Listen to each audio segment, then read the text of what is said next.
এই রাস্তাটা অনেক দিন ধরে আমরা চেষ্টা করছি যা অনেক মন্ত্রী মহোদয়ের আশ্বাস দিচ্ছেন, কিন্তু কাজটা কেল লাগে যে হয় না আমরা কিছু ভাবতাম পারলাম না।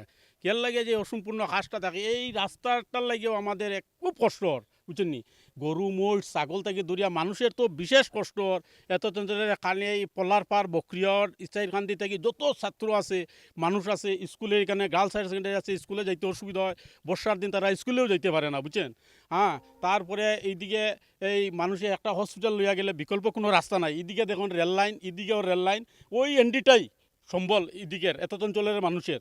এই এনডিটা লাগিয়ে আমরা একটু জল হইলেও আমরা একটু কষ্ট পাই, বুঝছেন। পুরা প্লাবিত থাকে মানুষ, কোনো দিকে কোনো সাহায্য সম্বল পায় না। গরু মোষ ছাগল থেকে দরিয়া বিশেষ কষ্ট পার মানুষ। কিমান দিন হয়েছে প্রায় দেড় মাস একদম পাক্কা হয়ে যায় গিয়া, বুঝছেন নি। এই অবস্থায় আমরা দিন যাপন করলাম, বুঝছেন নি।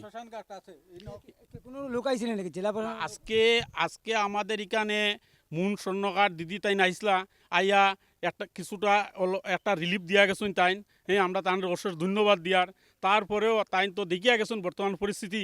আপনারাও সরকারের কাছে কর্ণপাত করাই বা আমাদের এত অঞ্চলের অসুবিধাটা রাস্তাঘাটটা যদি হয়ে যায় তো আমরা বিশেষভাবে সুখী থাকবো।